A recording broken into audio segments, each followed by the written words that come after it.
Hello and welcome back to ICT channel. तो आज हम इंग्लिश स्पीकिंग कोर्स के 34वें दिन पे पहुंच गए हैं और आज हम 34th डे का सेशन स्टार्ट करेंगे। पिछले 2-3 वीडियोस में भी हमने नए नए सेंटेंस फॉर्म करने सीखे और आज उसी को हम कंटिन्यू करते हुए समय से जुड़े वाक्य जानेंगे। तो चलिए लेट्स स्टार्ट। आपकी घड़ी में क्या बजा है? What's the time by your watch, यानी कितना बजा आपकी घड़ी में? 7:30 बजे हैं। It's 7:30। तो जब हम 7:30 या 3:30 या 12:30 ऐसे बोलते हैं तो हम उसे बोलते हैं 3:30। 3:30 को 3:30, 6:30 को 6:30। तुम कब उठते हो? When do you wake up? मैं रोज सुबह 6:30 बजे उठता हूँ। I wake up every morning at 6:30। तो यहाँ पे हम समय से जुड़े हुए वाक्य सारे देख रहे हैं। कब उठते हो, कब जाते हो, इस तरीके के वाक्य। मेरी बहन लगभग 8 बजे नाश्ता करती है। My sister has her breakfast around 8 o'clock। तो लगभग 8 बजे यानी एग्जैक्ट 8 बजे नहीं करती, लेकिन 8 बजे के आसपास हो सकता है। 8 बजने में 5 मिनट पहले या 8:05 पे, तो इसलिए हमने यहाँ पे लिखा है अराउंड 8 o'clock, यानी 8 बजे के आसपास। टीचर स्कूल में कब पहुंचती है? When does the teacher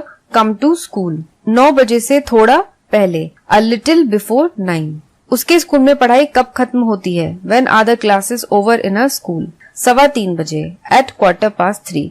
तो अब हम जब सवा वाला लिखते, जैसे 6:15 लिखना हो तो हम लिखेंगे 6:15। 6:30 लिखना हो तो हम पास्ट लिखेंगे, और 3:15 या 4:15 या 5:15 ऐसे लिखना हो तो हम 4:15 लिखेंगे। तो 6:30 में 1/2 और 1:15 में 1/4। आप रात का भोजन कब करते हैं? When do you have your dinner? 7:30 बजे, at 7:30। मैं घर 3:45 बजे पहुंचता हूँ। अब यहाँ पे हमने सवा में देखा था कि 3:15 बजे हमने लिखा 3:15, लेकिन यही अगर हमें बताना है टाइम 2:45 बजे तो हम लिखेंगे 2:45।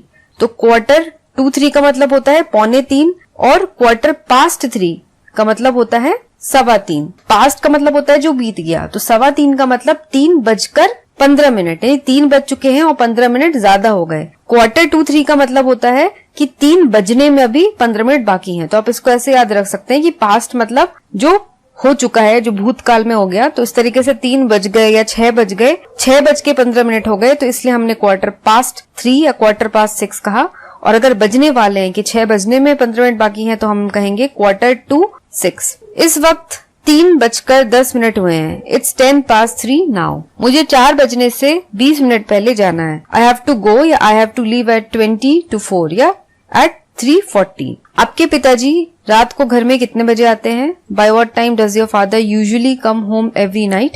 वे अपने दफ्तर से कितने बजे छुट्टी करते हैं? At what time does he leave his office? वे अपने दफ्तर से 5 बजे छुट्टी करते हैं। He leaves his office at 5 और by 5 o'clock। आज क्या तारीख है? What's the date today?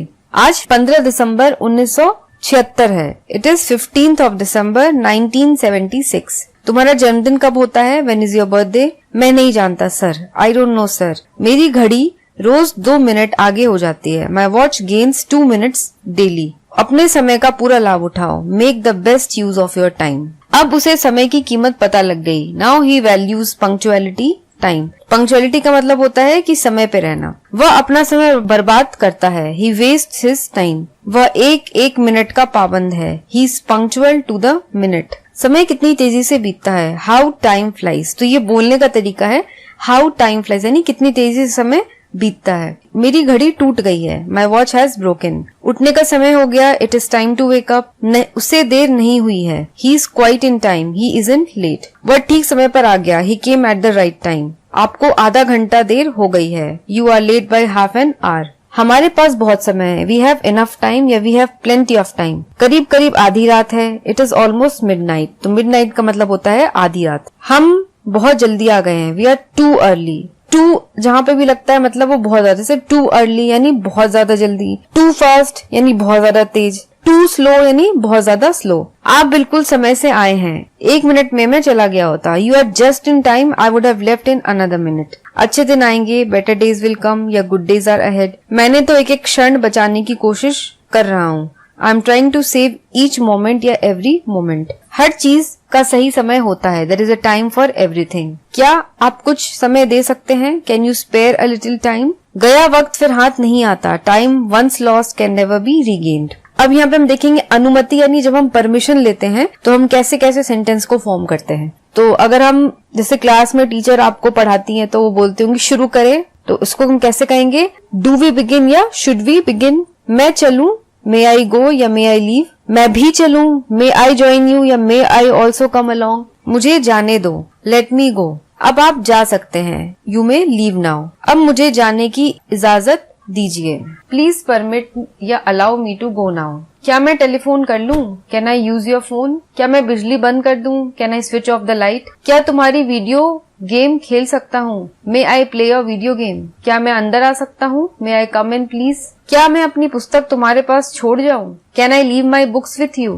क्या हम तुम्हारे कमरे में सिगरेट पी सकते हैं, can we smoke in your room. हाँ, बड़ी खुशी से, of course with great pleasure. क्या आप मुझे अपनी कार में ले चलेंगे, will you please give me a lift या will you please take me in your car. क्या मैं थोड़ी देर के लिए आपकी साइकिल ले सकता हूँ, may I borrow your bike for a while. तो जब भी हम किसी से कुछ मांगते हैं कुछ समय के लिए तो हम हमेशा बोरो का यूज करते हैं। बोरो का मतलब होता है कि किसी से उधार मांगना, कि आप थोड़े समय यूज करके फिर उसे वापस कर देंगे। क्या मैं आपको तकलीफ दे सकता हूँ, कैन आई डिस्टर्ब यू। क्या मैं इस कमरे में ठहर सकता हूँ, can I stay in this room. क्या हम यहाँ थोड़ा सुस्ता लें, may we rest here for a little while. क्या मैं आज पिक्चर देखने जा सकता हूँ, may I go to see a movie today.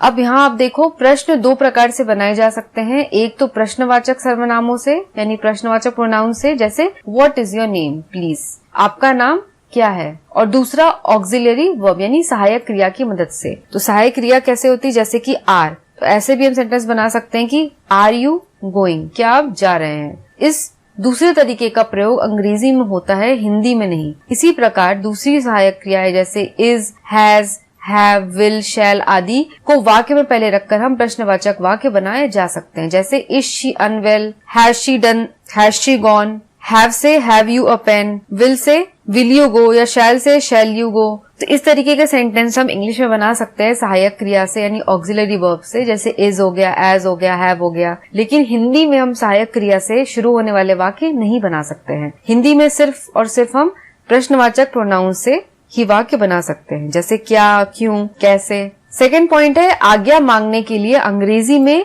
मे शब्द का प्रयोग होता है। इसका यह अर्थ नहीं है कि आज्ञा के लिए यही एकमात्र शब्द है। कुछ और शब्द भी हैं जिनके द्वारा आज्ञा मांगी जा सकती है, जैसे shall we set out now, क्या हम अब चल पड़े। कई बार तो मे शब्द द्वारा मांगी हुई आज्ञा सही नहीं लगती है। जैसे मान लीजिए कि आंधी आ गई हो तो उसे देखते हुए मे आई शट द विंडो न कहकर should I shut the window कहना सही व उपयुक्त होता है। हिंदी में दोनों वाक्यों का अर्थ है क्या मैं खिड़की बंद कर दूं। तो हिंदी में तो वाक्य का मतलब है क्या मैं खिड़की बंद कर दूं। तो मे का मतलब होता है कि हम परमिशन ले रहे हैं। शुड का मतलब होता है कि परमिशन तो हम ले रहे हैं लेकिन उस पर ज्यादा हम प्रेशराइज कर रहे हैं क्वेश्चन पे। जैसे अब आंधी आ गई है तो ये तो अंडरस्टूड सी बात है कि तेज हवा चल रही है, आंधी आ रही, धूल उड़ रही है, तो हम खिड़की बंद करेंगे ही करेंगे। फिर भी हम एक पोलाइट वे में हम पूछ लेते कि क्या मैं खिड़की बंद कर दूं। तो यहाँ पे मे का यूज करना ठीक नहीं होगा, बल्कि ऐसे सेंटेंसेस में हमें शुड का यूज करना चाहिए। तो इसी के साथ हमारी आज की ये वीडियो यहीं पे खत्म होती है और इसके साथ ही हमारा 34वें दिन का भी सेशन यहाँ पे समाप्त होता है। और आपको अगर आज की वीडियो पसंद आई हो तो प्लीज लाइक जरूर करें